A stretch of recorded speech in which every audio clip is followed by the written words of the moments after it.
ಸ್ನೇಹಿತರೆ ನಮಸ್ಕಾರ, ನಾನು ರವೀಂದ್ರ ಜೋಶಿ. ರಂಜಾನ್ನಲ್ಲಿ ರಾಮ ಇದ್ದಾನೆ, ದೀಪಾವಳಿನಲ್ಲಿ ಅಲಿ ಇದ್ದಾನೆ ಅಂತ ಹೇಳಿದ್ದಾರೆ ದಿಲ್ಲಿಯ ಮುಖ್ಯಮಂತ್ರಿ ರೇಖಾ ಗುಪ್ತಾ. ಇಂಥದೊಂದು ಮಾತನ್ನು ಆಡಲಿಕ್ಕೆ ಇವ್ರನ್ನ ನಾವು ದಿಲ್ಲಿಯ ಮುಖ್ಯಮಂತ್ರಿ ಮಾಡಿದ್ದೀವ ಅಂತ ನನಗೆ ಈಗ ಯೋಚನೆ ಕಾಡ್ತಾ ಇದೆ. ನೋಡಿ, ಇವರು ಎಲ್ಲಿ ಮಾತಾಡಿದ್ರು ಇದನ್ನು ಅಂತ ಆಲೋಚನೆ ಮಾಡಬೇಕು. ಇವರು ಒಂದು ಮುಸಲ್ಮಾನರ ಇಫ್ತಿಯಾರ್ ಕೂಟಕ್ಕೆ ಹೋಗ್ತಾರೆ. ಮೊದಲೇದಾಗಿ ಇಫ್ತಿಯಾರ್ ಯಾರಿಗೆ ಅನ್ನೋದನ್ನು ನಾವು ಅರ್ಥ ಮಾಡ್ಕೋಬೇಕು, ತಾರ್ಕಿಕವಾಗಿ ಯೋಚನೆ ಮಾಡಬೇಕು. ಯಾರು ಬೆಳಗ್ಗಿಂದ ಸಂಜೆವರೆಗೂ ಉಪವಾಸ ಇರ್ತಾರೋ ಅವರು ರಾತ್ರಿ ಭೂರಿ ಭೋಜನ ಮಾಡ್ತಾರೆ, ಇಫ್ತಿಯಾರ್ ಮಾಡ್ತಾರೆ.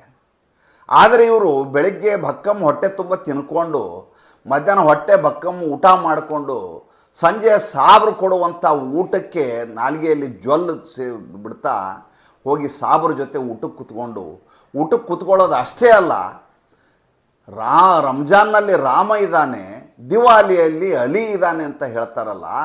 ಇವರಿಗೆ ನರೇಂದ್ರ ಮೋದಿ ಹಾಗೂ ಯೋಗಿ ಆದಿತ್ಯನಾಥ್ ಅವರ ಅಜೆಂಡಾ ಏನಿದೆ, ಅವರ ಮನಸ್ಥಿತಿ ಏನಿದೆ, ಅವರು ಯಾವ ಅಡಿಪಾಯವನ್ನು ಪಕ್ಷಕ್ಕೆ ಹಾಕಿಕೊಟ್ಟಿದ್ದಾರೆ ಅಂತ ಏನಾದರೂ ಚೂರಾದರೂ ಆಲೋಚನೆ ಈಕೆಗೆ ಇದೆಯಾ ಅನ್ನೋದು ನನ್ನ ಪ್ರಶ್ನೆ.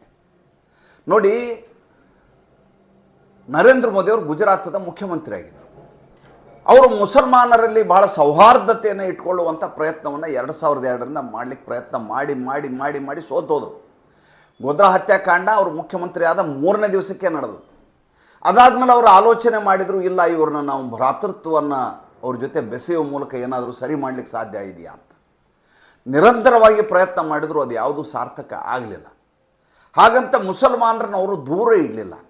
ಮುಸಲ್ಮಾನರು ಅವರ ಸಮೀಪದಲ್ಲಿಯೇ ಇದ್ದರು. ಆದರೆ ನರೇಂದ್ರ ಮೋದಿ ತನ್ನ ಆಸ್ಥೆ, ತನ್ನ ನಂಬಿಕೆ, ತನ್ನ ಧರ್ಮ ಇದನ್ನು ಉಳಿಸ್ಕೊಂಡು ಅವ್ರ ಜೊತೆ ಅಂತರವನ್ನು ಕಾಪಾಡ್ತಾ ಇದ್ದರು.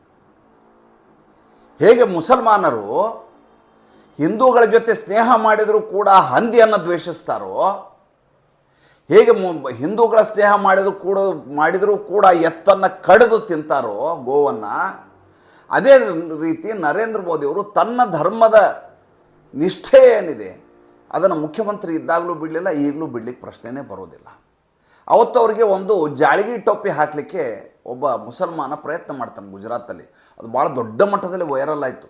2006ನೇ ಇಸ್ವಿನೋ 7ನೇ ಇಸ್ವಿ ಇರಬೇಕು. ಆ ಸಂದರ್ಭದಲ್ಲಿ ಒಬ್ಬ ಗುಜರಾತಿನ ಮುಖ್ಯಮಂತ್ರಿ ನರೇಂದ್ರ ಮೋದಿ ಅಂತಿದ್ದಾರೆ, ಇವರು ಮುಸಲ್ಮಾನರು ಟೋಪಿ ಹಾಕ್ಲಿಕ್ಕೆ ಬಂದರು, ಟೋಪಿ ಹಾಕ್ಸ್ಕೊಳ್ಳಿಲ್ಲ ಅಂತ. ಏಕೆಂದರೆ ಕಾಂಗ್ರೆಸ್ನವರು ಮತ್ತು ಉಳಿದ ರಾಜಕಾರಣಿಗಳು ಟೋಪಿ ಹಾಕ್ಸ್ಕೊಳ್ಳೋದ್ರಲ್ಲಿ ನಿಸ್ಸೀಮರು ಮತ್ತು ಸಾಬರಿಗೆ ಅನುಕೂಲ ಮಾಡಿಕೊಡ್ತೀನಿ ಅಂತ ಟೋಪಿ ಹಾಕೋದ್ರಲ್ಲೂ ನಿಸ್ಸೀಮರು. ನರೇಂದ್ರ ಮೋದಿ ಟೋಪಿ ಹಾಕ್ಸ್ಕೊಳ್ಳಿಲ್ವಲ್ಲ, ದ್ವೇಷನ ಇದು ಅಂತ ಚರ್ಚೆ ಆಯಿತು. ಆವಾಗ ನರೇಂದ್ರ ಮೋದಿ ಹೇಳಿದ್ರು, ನೋಡಿ ನನ್ನ ಧರ್ಮ ಏನು ಹೇಳುತ್ತೋ ಅದನ್ನು ನಾನು ಮಾಡ್ತೀನಿ. ನನ್ನ ಧರ್ಮ ನನ್ನ ಹಣೆಗೆ ತಿಲಕವನ್ನು ಇಟ್ಕೊಂತ ಹೇಳುತ್ತೆ, ಕೈನಲ್ಲಿ ಕಾಶಿದಾರ ಕಟ್ಟುವ ಅಂತ ಹೇಳುತ್ತೆ, ಕಿವಿಗೆ ಮುರುವು ಹಾಕು ಅಂತ ಹೇಳುತ್ತೆ, ಹಣೆಗೆ ಭಸ್ಮವನ್ನು ಹಚ್ಕೊ ಅಂತ ಹೇಳುತ್ತೆ. ಅದನ್ನು ನಾನು ಪಾಲಿಸ್ತೀನಿ. ಅವ್ರ ಧರ್ಮ ಅವ್ರಿಗೆ ಲಂಡ್ ಚೊಣ್ಣ ಹಾಕು ಅಂತ ಹೇಳುತ್ತೆ, ತಲೆ ಮೇಲೆ ಜಾಳಿಗೆ ಟೊಪ್ಪಿಗೆ ಹಾಕು ಅಂತ ಹೇಳುತ್ತೆ. ಅವರು ಅದನ್ನು ಮಾಡ್ತಾರೆ. ಅವರ ಧರ್ಮವನ್ನು ನಾನು ಯಾಕೆ ಪಾಲಿಸ್ಬೇಕು, ನನ್ನ ಧರ್ಮವನ್ನು ಅವ್ರು ಯಾಕೆ ಪಾಲಿಸ್ಬೇಕು? ನಮ್ಮ ಧರ್ಮ ನಮ್ಮ ವೈಯಕ್ತಿಕವಾದಂಥ ನಂಬಿಕೆಗಳು ಅಂದರು. ಇದನ್ನು ನರೇಂದ್ರ ಮೋದಿ ಸ್ಪಷ್ಟವಾಗಿ ಹೇಳಿದರು.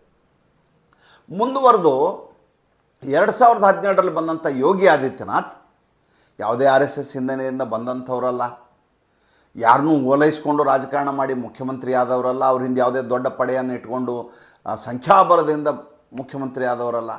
ಆದರೆ ಅವರು ಕೂಡ ತನ್ನ ಧರ್ಮವನ್ನು ನಂಬಿಕೊಂಡು ಹಿಂದೂ ಧರ್ಮಕ್ಕೆ ನಿಷ್ಠರಾಗಿ ಇವತ್ತಿನವರೆಗೂ ರಾಜಕಾರಣ ಮಾಡ್ಕೊಂಡ್ಬಂದಿದ್ದಾರೆ ಮತ್ತು ಹಿಂದೂ ಧರ್ಮವನ್ನು ಪ್ರತಿಪಾದನೆ ಮಾಡ್ತಾ ಇದ್ದಾರೆ. ನೋಡಿ, ಉಳಿದ ಎಲ್ಲ ಪ್ರಾದೇಶಿಕ ಪಕ್ಷಗಳಿಗೆ ಮತ್ತು ಕಾಂಗ್ರೆಸ್ಸಿಗೆ ಮುಸಲ್ಮಾನರಿಗೆ ಬಲವರ್ಧನೆ ಇದೆ. ಆದರೆ ಭಾರತೀಯ ಜನತಾ ಪಾರ್ಟಿಗೆ ಹಿಂದೂಗಳಲ್ಲದೆ ಬೇರೆ ಯಾರೂ ಆಗಲಿಕ್ಕೆ ಸಾಧ್ಯ ಇಲ್ಲ. ಅವರ ಭ್ರಾತೃತ್ವದ ಕಲ್ಪನೆ ಕೇವಲ ಹಿಂದೂ ಧರ್ಮಕ್ಕೆ ಮಾತ್ರ. ಇದನ್ನು ಅರ್ಥ ಮಾಡ್ಕೋಬೇಕಾದದ್ದು ಯಾರು? ನಮ್ಮ ರಾಜಕಾರಣಿಗಳು. ನಮಗೆ ಓಟ್ ಬೀಳೋದು ನರೇಂದ್ರ ಮೋದಿ ಅವರಿಂದ, ನಮಗೆ ಓಟ್ ಬೀಳೋದು ಯೋಗಿ ಆದಿತ್ಯನಾಥಿಂದ, ನಮ್ಗೆ ಓಟ್ ಬೀಳೋದು ಹಿಂದೂ ಧರ್ಮದಿಂದ ಮಾತ್ರ. ನಮಗೆ ಎಷ್ಟೇ ಸೇವೆ ಮಾಡಿದರೂ ಕೂಡ ಮುಸಲ್ಮಾನರು ಮತ ಹಾಕುವುದಿಲ್ಲ.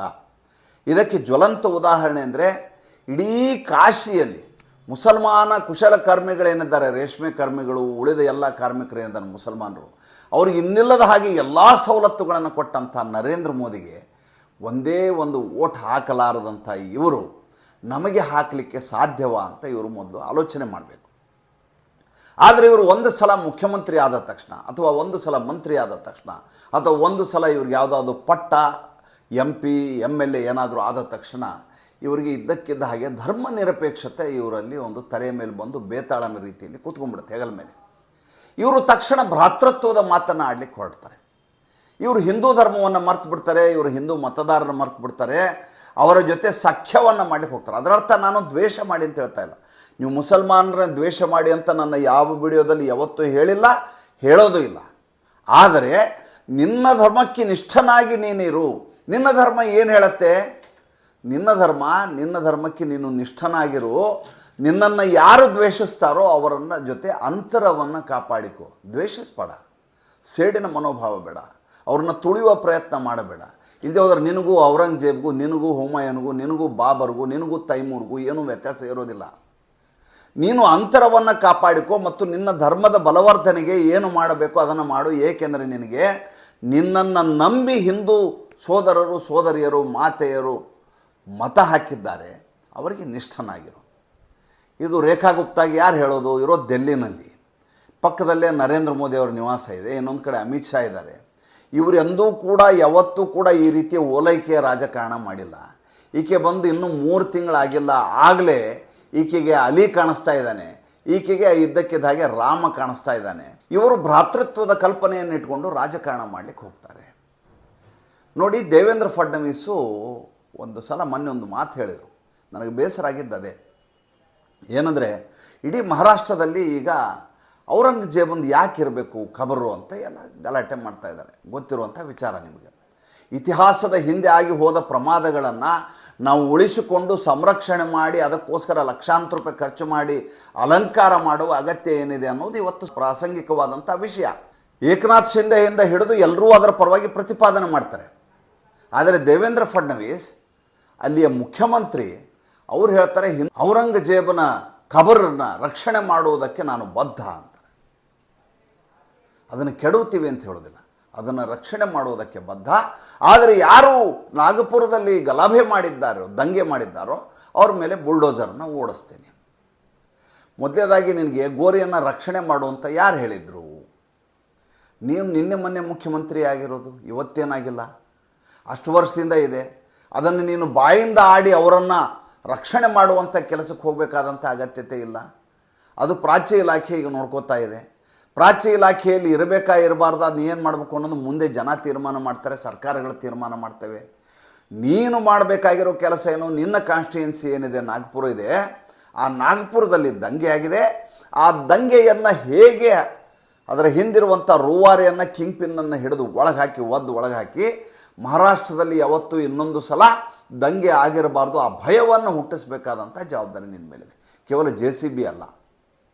ನೋಡಿ, ನಿತಿನ್ ಗಡ್ಕರಿ ಅಂತ ಇನ್ನೊಬ್ಬ MP ಇದ್ದಾರೆ, ಅವ್ರಿಗೊಂದು ಭ್ರಮೆ ಇದೆ ತಲೆಯಲ್ಲಿ. ಆತ ಅಭಿವೃದ್ಧಿ ಹರಕಾರ, ಅದ್ರ ಬಗ್ಗೆ 2 ಮಾತಿಲ್ಲ ನನಗೆ. ಆತನಷ್ಟು ಕಾಮನ್ ಸೆನ್ಸ್ ಇನ್ಯಾವ ರಾಜಕಾರಣಿಗಳಿಗಿಲ್ಲ, ನಾನು ಒಪ್ತೀನಿ, ಅದ್ರ ಬಗ್ಗೆ 2 ಮಾತಿಲ್ಲ. ಈತ RSS ಹಿನ್ನೆಲೆಯಿಂದ ಬಂದಿದ್ದಾರೆ, ಅದು ಕೂಡ ಒಪ್ಪಲೇಬೇಕಾದ ಮಾತು. ಆದರೆ ಈ ಮನುಷ್ಯ ಹೋಗಿ ಇಫ್ತಿಯಾರ್ ಕೂಟದಲ್ಲಿ ಕೂತ್ಕೋತಾರೆ, ತಲೆ ಮೇಲೆ ಟೊಪ್ಪಿಗೆ ಹಾಕತ್ತಾರೆ. ಏನು ಹೇಳ್ತೀರಿ ಇದಕ್ಕೆ? ಅಂದರೆ ಇವರ ರಾಜಕಾರಣ ಏನಂದರೆ ಮುಸಲ್ಮಾನರ ಓಲೈಕೆಯಿಂದನೂ ಆಗತ್ತೆ ಅನ್ನುವಂಥ ನಂಬಿಕೆ ಇವತ್ತಿಗೂ ಇವರಿಗಿದೆ. ಇವರು ಮುಸಲ್ಮಾನರ ದ್ವೇಷಿಸಲಿ, ಸೇಡಿನ ಮನೋಭಾವ ಮಾಡಲಿ ಅಂತಲ್ಲ. ನಿನ್ನನ್ನು ಆಯ್ಕೆ ಮಾಡಿರೋದು ಹಿಂದೂಗಳು, ಅವರ ರಕ್ಷಣೆ, ಅವರ ಮನಸ್ಥಿತಿ, ಅವರ ಧಮನಿಯಲ್ಲಿ ಹರಿಯುವಂಥ ಪ್ರಖರತೆ ಏನಿದೆ ಅದನ್ನು ಅರ್ಥ ಮಾಡಿಕೊ. ಆ ನಾಡಿ ಮಿಡಿತದ ಪ್ರಕಾರ ನೀನು ಮಾತನಾಡಬೇಕೇ ವಿನಃ ನಿನಗೆ ಬಾಯಿಗೆ ಬಂದ ಹಾಗೆ ಮಾತಾಡಿ. ನೋಡಿ, ಈ ದೇಶದಲ್ಲಿ ಸಾವಿರಾರು ಯೋಜನೆಗಳು ಅನುಷ್ಠಾನಕ್ಕೆ ಬರ್ತಾವೆ, ರಸ್ತೆ ಆಗ್ತವೆ, ನೀರು ಬರ್ತವೆ, ಕರೆಂಟ್ ಬರ್ತದೆ. ಅದು ಕೇವಲ ಹಿಂದೂಗಳಿಗೆ ಬರಲ್ಲ, ಮುಸಲ್ಮಾನರಿಗೂ ಬರ್ತದೆ, ಪಾರ್ಸಿಗಳಿಗೆ ಬರ್ತದೆ, ಸಿಖ್ಖರಿಗೆ ಬರ್ತದೆ. ಕೇವಲ ಹಿಂದೂಗಳಿಗೆ ಮಾತ್ರ ಕೊಟ್ಟಿದ್ದೀವಿ ಅಂತ ಯೋಗಿ ಆದಿತ್ಯನಾಥ್ ಹೇಳೋದಿಲ್ಲ, ನರೇಂದ್ರ ಮೋದಿಯನ್ನು ಹೇಳೋದಿಲ್ಲ. ಈ ದೇಶದಲ್ಲಿರುವಂಥ ಎಲ್ಲ ಸಂಪನ್ಮೂಲಗಳು ಎಲ್ಲರ ಹಕ್ಕು, ಅದ್ರ ಬಗ್ಗೆ 2 ಮಾತು ಬೇಕಾಗಿಲ್ಲ. ಈ ಕಾನೂನು ಎಲ್ರಿಗೂ ಒಂದೇ. ಆದರೆ ನೀವು ಅಲಿ ರಾಮ ಅಂತ ಹೇಳಿ ಏನನ್ನು ಸಾಧಿಸ್ಲಿಕ್ಕೆ ಹೊಂಟಿರಿ ಅನ್ನೋದು ನನ್ನ ಪ್ರಶ್ನೆ. ಇಂಥ ಆಷಾಢಭೂತಿಯ ರಾಜಕಾರಣವನ್ನು ರೇಖಾ ಗುಪ್ತಾ ಥರದವರು ಬಿಡಬೇಕು. ಇಲ್ಲದೆ ಹೋದರೆ ಅವರಿಗೆ ನಾವು ಹಿಂದೂಗಳು ಪಾಠವನ್ನು ಕಲಿಸ್ಬೇಕು. ಮತ್ತು ಮುಂದಿನ ಸಂಚಿಕೆಯಲ್ಲಿ ಮಾತಾಡ್ತೇನೆ. ಸಂಚಿಕೆ ಇಷ್ಟ ಆಗಿದ್ದರೆ ಲೈಕ್ ಮಾಡಿ, ಫಾಲೋ ಮಾಡಿ, ಶೇರ್ ಮಾಡಿ. ದಯವಿಟ್ಟು ನಮ್ಮ ಮುಕ್ತ ಪತ್ರಿಕೋದ್ಯಮಕ್ಕೆ ಆರ್ಥಿಕವಾಗಿ ಬೆಂಗಾವಲಾಗಿ ನಮಸ್ಕಾರ.